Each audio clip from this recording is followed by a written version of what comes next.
nous allons commencer notre troisième et dernière partie du cours par la courbe pression-volume du ventricule gauche. En effet, le cycle du ventricule gauche peut être représenté par un diagramme ou courbe pression-volume. Donc là, vous avez la courbe qui est représentée en bleu.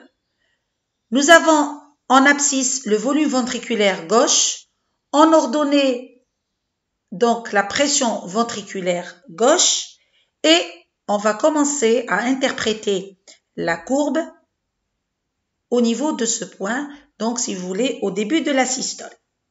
Donc au début de la systole, nous avons la valve mitrale qui est fermée et la pression augmente sans qu'il y ait modification du volume ventriculaire. On est dans la phase de contraction isovolumétrique. Et lorsque la pression ventriculaire dépasse la pression dans l'aorte, la valve aortique va s'ouvrir et on est dans la phase d'éjection systolique. Au cours de l'éjection rapide, donc si vous voulez c'est cette partie-là, donc au cours de l'éjection rapide, le volume diminue alors que la pression augmente. Et pendant l'éjection lente, le volume continue toujours à diminuer et la pression de même. C'est-à-dire que là, la pression donc va diminuer. Et lorsque la pression ventriculaire devient inférieure à la pression dans l'aorte, que se passe-t-il? La valve aortique se ferme, la pression ventriculaire continue à diminuer alors que le volume ne change pas. Et là, on est dans la phase de relaxation isovolumétrique. Survient ensuite l'ouverture de la valve mitrale avec une augmentation rapide du volume ventriculaire alors que la pression ventriculaire continue à diminuer avant donc de remonter. Et c'est le remplissage rapide.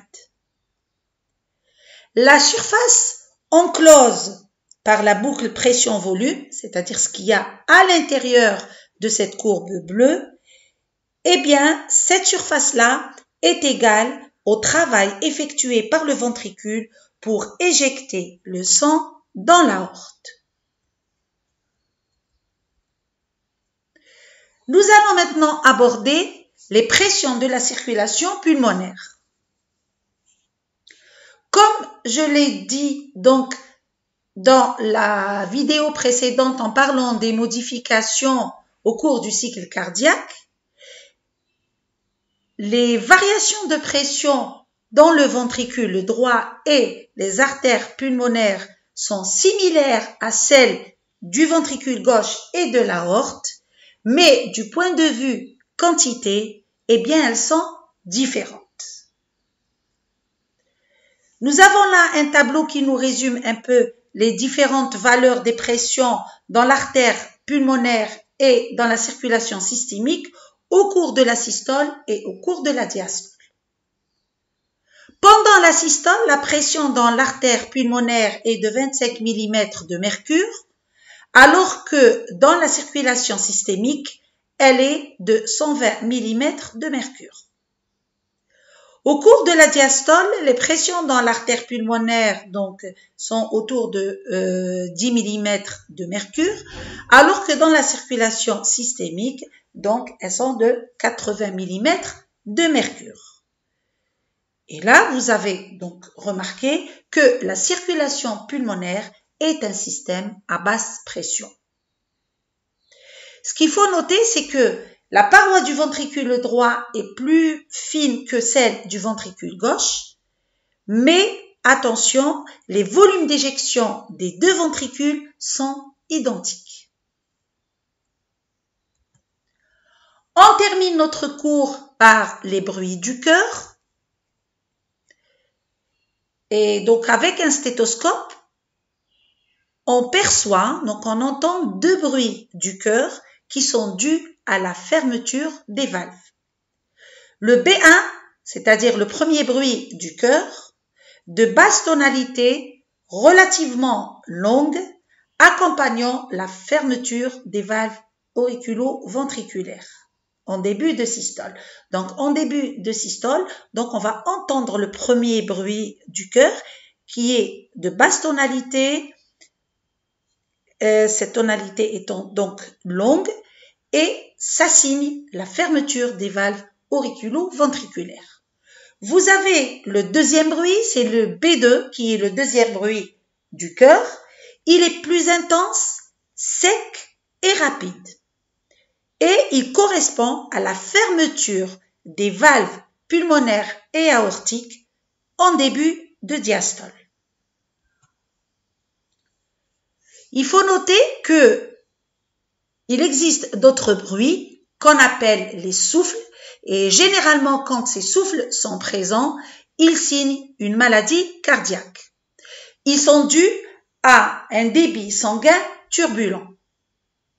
Sachant que cette turbulence du flux peut être due soit à un écoulement rapide du sang dans la direction habituelle, mais qui se fait à travers une valve qui est anormalement étroite, par exemple s'il y a une sténose, ou bien cette turbulence-là peut être due à un écoulement rétrograde à travers une valve endommagée et non étanche, et dans ce cas, on peut voir ça dans une insuffisance. Je m'explique. Lors de l'ouverture de la valve pour qu'il y ait passage du sang, que se passe-t-il? Eh bien, cette valve, au lieu de s'ouvrir normalement, elle va s'ouvrir anormalement, c'est-à-dire qu'elle va, si vous voulez, c'est une ouverture qui est plus ou moins étroite. Et dans ce cas, on parle de sténose. Et donc le sang va couler, si vous voulez, dans la direction habituelle, c'est-à-dire qu'il va passer, par exemple, de l'oreillette vers le ventricule le plus normalement possible, mais son passage est en quelque sorte ralenti dû à cette, si vous voulez, cette sténose-là.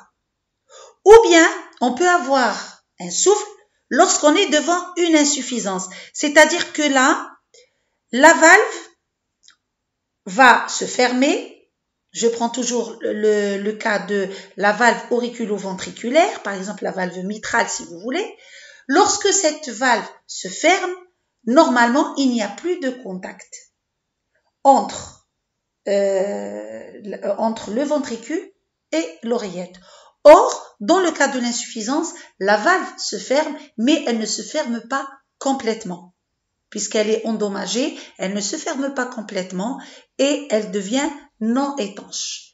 Et au moment où le ventricule se contracte, eh bien le sang il y a une certaine quantité de sang qui va retourner donc vers l'oreillette.